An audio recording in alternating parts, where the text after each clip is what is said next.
យកបានសុំតែម្យ៉ាងឲ្យស្នេហ៍នេះថិតថេរនៅថ្ងៃទី20ខែកក្កដាឆ្នាំ1942មានការប្រឆាំងទាមទារឲ្យដោះលែងព្រះអាចារ្យហែមជើងនិងលោកនួនយួងមកវិញពីការចាប់ខ្លួនរបស់អាជ្ញាធរបារាំងព្រះសង្ឃចំនួន5គិនថាចង់បដូរផ្លាំងអរគុណហើយដែលបងក្បែរអូនរហូ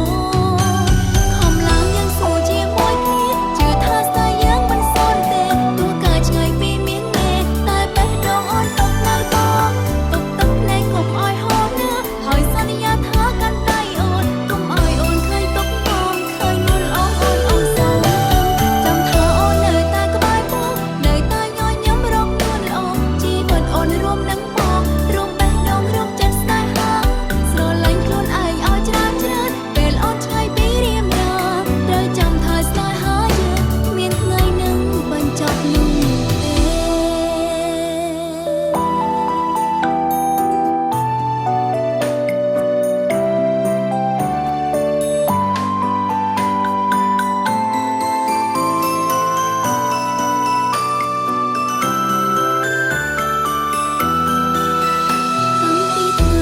អូនសម្រេចចិត្តថាស្នេហ៍បង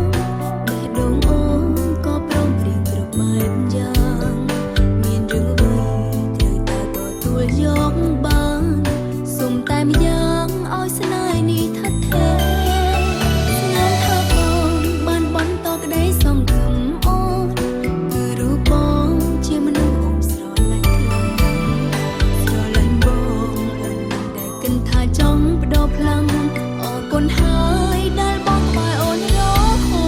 តខំឡើងយ៉ាងសួរជាមួយគ្នាជឿថាស្ដាយយ៉ាងមិនសនទេទោះកាឆ្ងាយពីមាសមេតែបេះដូងអូនຕົកនៅបងទុកទឹកភ្នែកកុំឲ្យហូរណាហើយសន្យាថាកាន់ដៃអូនកុំឲ្យអូនឃើញទុកបងឃើញនួនល្អអូនអូនសងចាំថាអូននៅតែក្បែរបងនៅតែញញឹមរកនួនល្អជីវិតអូនរួមនឹងបងរួមបេះដូងរួមចិត្តស្នេហាស្រឡាញ់ខ្លួនឯងឲ្យច្រើនច្រើនពេលអូនឆ្ងាយពីរៀមរាត្រូវចាំថាស្នេហាយើងមានថ្ងៃនឹងបញ្ចប់នោះទេ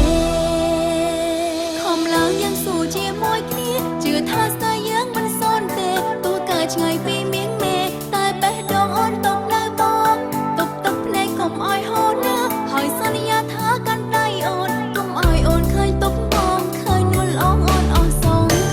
ចាំថាអូននៅតែក្បែរបងនៅតែញញឹមរកនួនល្អជីវិតអូនរួមនឹងបងរួមបេះដូងរួមចិត្តស្នេហា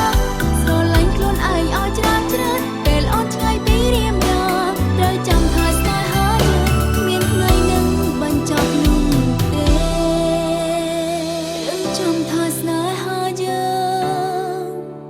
គ្មានថ្ងៃនឹងបញ្ចប់នោះទេ